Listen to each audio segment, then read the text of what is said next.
Hello बच्चों, देखो ये सवाल को हम बहुत अच्छे से समझते हैं। क्वेश्चन दिया है कि संख्याओं 6 और 20 की अभाज्य गुणनफल विधि से एचसीएफ और एलसीएम ज्ञात कीजिए। मतलब ये महत्तम समापवर्तक और लघुत्तम समापवर्तक ज्ञात कीजिए, हिंदी में होगा। अगर इंग्लिश में बोला जाए तो लीस्ट कॉमन फैक्टर और हाईएस्ट कॉमन फैक्टर निकालना है। किस विधि से? फैक्टराइजेशन मेथड से, ठीक है ना, फैक्टराइजेशन मेथड से। तो हम देखते हैं इसको कैसे करेंगे। जैसे 6 है, 6 का कैसे निकालेंगे? अभाज्य गुणनखंड 6 लिखेंगे ऐसे, पहले इसको 2 से तोड़ेंगे, तो 2 से तोड़ेंगे तो यहाँ 3 आ जाएगा, फिर यहाँ 3 बचेगा, इसको 1 से तोड़ेंगे तो 3, तो 6 के कितने गुणनखंड हो जाएंगे? 2 की पावर n इंटू 3 इसके गुणनखंड हो जाएंगे, ठीक है। ऐसे ही 20 के हम निकालेंगे। 20 का होगा, पहले 20 को 2 से डिवाइड करेंगे तो 10 आएगा, फिर 10 को 2 से डिवाइड करेंगे तो 5 आएगा, फिर 5 किसी से डिवाइड होता नहीं है, 1 से डिवाइड होता है तो यहाँ 5 आ जाएगा। 20 गुणनखंड क्या हो जाएंगे? 2 की पावर 2 इंटू 5, ठीक है, 5 पावर 1। तो अगर हम इसकी एचसीएफ की बात किया जाए तो एचसीएफ मतलब होता क्या है? एचसीएफ का मतलब ये होता है कि हाईएस्ट कॉमन फैक्टर, मतलब वह है बड़ी से बड़ी संख्या जो 6 और 20 से कॉमन निकल जाए। 6 और 20 से क्या कॉमन निकल सकता है? देखिए 2 इसमें है, 2 इसमें भी है, लेकिन 3 इसमें है, 3 इसमें नहीं है, इसमें नहीं है, 5 इसमें है तो 5 इसमें नहीं है। तो दोनों में कॉमन क्या है? जो बड़ी से बड़ी संख्या वो कॉमन क्या है? 2, और 2 की पावर क्या है? 1। ज़्यादा कॉमन नहीं है, 2 की पावर 2 यहाँ है, पर 2 की पावर केवल 1, यहाँ केवल 1 ही है 2 की पावर, यहाँ 2 है, तो हाईएस्ट कॉमन फैक्टर क्या हो जाएगा? 2। तो इसका एचसीएफ हो जाएगा 2। बात करें एलसीएम की, तो एलसीएम लिस्ट कॉमन फैक्टर, मतलब वह छोटी सी छोटी संख्या जो 6 और 20 दोनों से डिवाइड हो जाए, पूरी तरह डिवाइड हो जाए। तो इसको कैसे निकालेंगे? इन दोनों में से देखेंगे, देखना।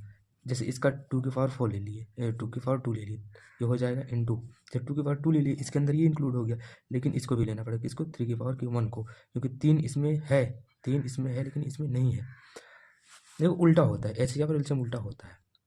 इसमें क्या करते हैं, जो दोनों में कॉमन होता है उसको लेते हैं, इसमें उसको लेते हैं जो दोनों में रहे, मतलब दोनों में अलग डिफरेंट रहे। जैसे 3 डिफरेंट है तो ले लिए, 5 डिफरेंट है तो ले लिए, जैसे 2 की पावर 2 डिफरेंट है तो ले लिए, लेकिन 2 की पावर 2 से इसके अंदर 2 की पावर 1 भी इंक्लूड है, इसलिए इसको नहीं लिए, ठीक है। 2 की पावर 1 को अलग से नहीं लिए, क्योंकि 2 की पावर 2 के अंदर ये इंक्लूड है, लेकिन 3 किसी के अंदर इंक्लूड तो है नहीं ना, 5 किसी के अंदर इंक्लूड है, इसलिए 5 को अलग से ले लिए। तो क्या हो जाएगा इसका?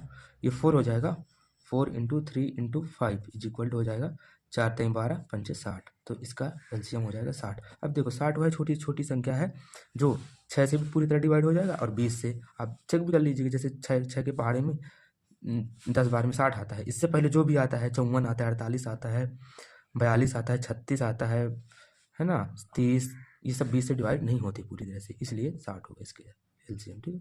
ये इसका आंसर है, ये का आंसर, एक आंसर ये। इसी क्वेश्चन पेपर का एक 7वां प्रश्न है, क्या लिखा है? एक द्विघात बहुपद ज्ञात कीजिए जिसके शून्यकों का योग तथा गुणनफल क्रमशः -3 और 2 है। इसे इंग्लिश में क्वेश्चन देख लेंगे। Find a quadratic polynomial the sum and product of whose zeros are -3 and 2 respectively, ठीक है।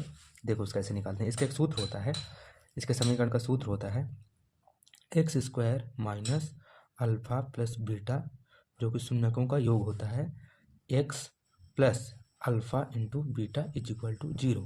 तो इसमें क्या बोला है? जिसके शून्यकों का योग मतलब ये अल्फा प्लस बीटा बराबर क्या दिया है? -3 ज्ञात है, ठीक है। और alpha into beta is equal to क्या दिया है? 2, जो कि हमको ज्ञात है, ठीक है, ज्ञात है, ठीक है। अब क्या समीकरण में मान रख देंगे, समीकरण में मान रखने पर put the value in the समीकरण, ठीक है। क्या हो जाएगा? x² माइनस, देखिए अल्फा प्लस बीटा की जगह क्या है? -3, तो यहाँ -3 लेंगे और यहाँ ब्रैकेट लगा देंगे, ठीक है। x प्लस अल्फा इंटू पर आप अल्फा इंटू बीटा क्या है? 2, तो यहाँ 2 लग देंगे, ब्रैकेट इज इक्वल टू 0, ठीक है। तो यहाँ हो जाएगा x², जब हम ब्रैकेट खोलेंगे तो ये माइनस माइनस प्लस हो जाएगा, +3 + 2 इज इक्वल टू 0। यही इसका आंसर होगा, ठीक है, इसका आंसर यही होगा। देखिए बच्चों, इसी क्वेश्चन का अथवा क्वेश्चन है, ठीक है। क्या लिखा है? Divide 2x² + 3x + 1 bye x + 2, मतलब x + 2 से इसको डिवाइड करना है, ठीक है। डिवाइड कैसे करते हैं? सबसे पहले हम जानते हैं कि इसमें क्या है, ये क्या है? डिविजिबल है, इसको डिविजिबल बोलते हैं, मतलब भाज्य, ठीक है ना। इसको क्या बोलते हैं? x + 2 को डिनोमिनेटर, भाजक, जो इसको भाग करेगा, ठीक है। तो देखो डिनोमिनेटर मतलब भाजक को यहाँ लिखते हैं x + 2 और इसको क्या लिखेंगे 2x² प्लस 3x प्लस 1। ठीक है, तो देखो सबसे पहले भाग के लिए इसमें करते क्या है कि हमको सबसे पहले इसको इसके जैसे बनाना है, इसको इसके जैसे बनाना है। कैसे? इसके जैसे, ये प्लस में है ना तो प्लस में ही बनाना है। तो ऐसी कौन सी संख्या का गुणा करें कि ये जो है ऐसा बन जाए, 2x² बन जाए, x 2x² बन जाए। तो पहली बार 2 का करेंगे तो 2x हो जाएगा, लेकिन यहाँ 2x है तो यहाँ x लिख देंगे। देखिए अब इसका इसमें गुणा करेंगे तो ये हो जाएगा 2x²। ठीक है, इसके बाद इसका इसमें गुणा करेंगे तो यहाँ प्लस है ना, यहाँ भी प्लस है तो यहाँ प्लस हो जाएगा। 2 2 जा 4x हो जाएगा, 2 दूनी 4x। ठीक है, अब हो गया। अब इसके आगे संख्या कुछ नहीं है इसलिए नहीं घटाएंगे, अब और नहीं गुणा करेंगे, कुछ नहीं करेंगे। अब सीधा यहाँ से घटा देंगे तो यहाँ ये इसका चिन्ह चेंज हो जाएगा, इसका चिन्ह चेंज क्यों होता है? क्योंकि घटा रहे हैं। ठीक है, घटाने पर चिन्ह चेंज हो जाता है। ये सेम है तो कट जाएंगे, यहाँ प्लस ये माइनस कट जाएगा। ये माइनस में है, ये प्लस में है। बड़ी संख्या के सामने क्या है? अब ये इस चिन्ह का मायना खत्म हो गया, इसका मान खत्म हो गया। अब ये चिन्ह काम करेगा। तो बड़ी संख्या के सामने माइनस है तो माइनस हो जाएगा।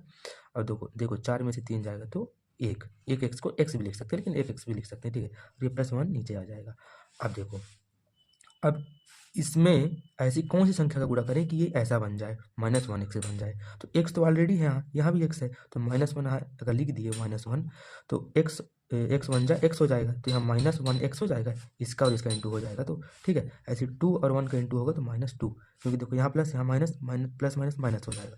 ठीक है, अब इसका चिन्ह चेंज हो जाएगा तो यहाँ प्लस हो जाएगा, यहाँ भी प्लस हो जाएगा। तो प्लस माइनस कैंसिल, यहाँ हो जाएगा +3। ठीक है, तो ये हो जाएगा शेषफल। ठीक है ना, जिसको इंग्लिश में क्या बोलते हैं? रिमाइंडर। ठीक है, और ये हो जाएगा क्वोशेंट, मतलब भागफल।